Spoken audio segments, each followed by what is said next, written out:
ჩავედი მარნეულში, ჩაადიო თეთრი წყაროში, მომართვა მომიტანეო, ორი გზა გავაკეთე. რატო დაუკვდე ჩვენი საავადმყოფო, რატო? შუშანა გარდაფხაძეს ავტოავარიის შედეგად მიღებული მარცხენა ფეხის მრავლობითი მოტეხილობების გამო გადაუდებელი მკურნალობა ესაჭიროება.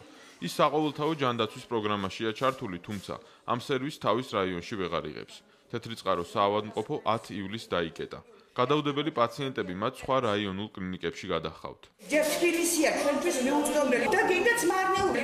ჯერ ჰოსპიტალში სადაზღვევო კომპანიების ირაოსა და GPI ჰოლდინგის შვილობილი კომპანიაა, რომელმაც თეთრი წყაროს საავადმყოფოდან ექიმები გაათავისუფლა.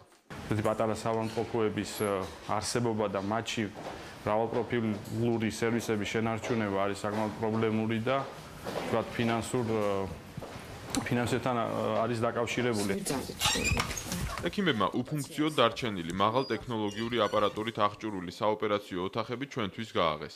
პალატები კი ისევ დაკეტილია, რადგან აქ პაციენტებს აღარ მკურნალობენ. ხალხი ისე აღელვებული, მე ჩემთან მოდიან, მისნობენ, მე და მედიანა მთხოვე რომ დაგვეხმარო, რა დავეხმარო, ვითი შემიძლია დავხარ გაუწიო დახმარება. ეხლა საყოველთაო დაზღვევა მოქმედდა ხალხი, გაიგო ეს ტელევიზიით ესმით, გაზეთით კითხულობენ, ეგრე ბუკლეტები დაარიგდა, რომ ადგილზე მაქსიმალურად დახმარება გაეწევათ და ამ დროს ხურავენ სტაციონარს ამ ქირურგიას, სამშობიაროს, ეს ხალხისთვის ძალიან დიდი დარტყმა არის.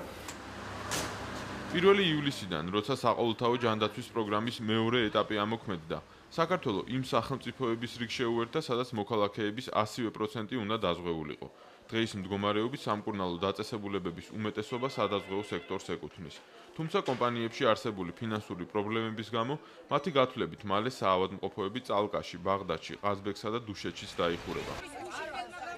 ჭიათურაში კი ექიმები კვირაზე მეტი აქციების გამართვით ყურადღების მიქცევას ცდილობენ. დღევანდელი ჩვენი გამოსვლა არის მხოლოდ და მხოლოდ პროტესტი სახელმწიფო სტრუქტურების მიმართ. თუ ეს არის უკანონო სადაზღვევო კომპანიისთვის ამ თანხების გადახდა, გაათავისუფლოს უკანონო ვალდებულებისგან სადაზღვევო კომპანია. მაგრამ თუ არის ეს კანონიერი მოთხოვნა სახელმწიფოს მხრიდან, მაშინ დაუდასტუროს, რომ ეს კანონიერია და აიძულოს სადაზღვევო კომპანია დაკისრებული ვალდებულების შესრულება. უფასო სამედიცინო მომსახურების მისაღებად პაციენტს სამკურნალო დაწესებულების პოვნა გაუჭირდება, რადგან მათი შენახვის შესაძლებლობა სადაზღვევო კომპანიებს აღარ აქვთ. ეს პროგრამა, როგორც ჩანს, საერთოდ გამოდევნის ამ სექტორებიდან კერძო კომპანიებს, ის მათ ჩაანაცვლებს. ამ კერძო სექტორს ვწევთ და სახელმწიფოს ვნერგავთ თავისი ბიუროკრატიით, არასწორი გათვლებით, მოუხეშავი მენეჯმენტით და კორუფციაზე ორიენტირებული პროექტებით. მინისტრი სერგეენკო სადაზღვევო კომპანიების პრობლემას საყოველთაო ჯანდაცვის პროგრამის ამოქმედებას არ უკავშირებს. რადგან ტექნიკური ხარვეზების გარდა პროგრამის ფუნქციონირებისთვის ხელი არაფერ შეუშლია, ჯანდაცვის სამინისტრო წლის ბოლოსთვის პროგრამის გაგრძელებას ისევ აპირებს. თავიდან იყო დიდი საფრთხეების მოლოდინი კერძო სექტორის მხრივ, მაგრამ დაინახეს, რომ ეს არმაგედონი არ მოხდა და ყველაფერი მიდის გათვლილად, გეგმიურად და ყველა მხრისათვის მისაღები ფორმატით. სიტუაცია გეგმაზომიერად რომ განვითარებულიყო, სადაზღვევო კომპანიებს ახალ მარკეტინგულ გეგმაზე მუშაობა არ მოუწევდათ. ეროვნული ბანკის 2012 წლის მონაცემებით 1,97% ნაცვლად მათი მოგება შესაძლოა 0,59%-მდე შემცირდეს. მინისტრის პოზიციისგან განსხვავებით, ბოლო თვეების განმავლობაში კერძო სადაზღვევო კომპანიები და ექსპერტები ღიად საუბრობდნენ იმ საფრთხეებზე, რაც საყოველთაო დაზღვევის პროგრამის ამოქმედებას შეეძლო გამოეწვია. მიუხედავად იმისა, რომ გამიჯნულია დღეს საყოველთაო ჯანდაცვა და დაზღვევა ერთმანეთისგან, ხო?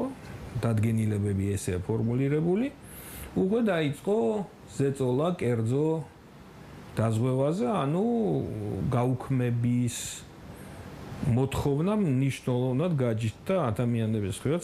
აუთავებელი პრეტენზიები მესმის რა, რომ აი ჩვენ ვახშობთ ძირავთ საზოგადოებრივი ჯანდაცვის პროექტი, ანუ სახელმწიფო ადმინისტრირების პროექტი იოტის ოდენათაც არ შეხებია იმ ველს, მათი აქტივობების ველს.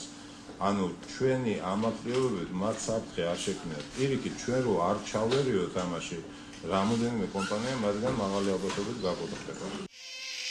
მინისტრის გაფრთხილების შემდეგ სადაზღვევო კომპანიები მთავრობას პრეტენზიებს აღარ უყენებენ.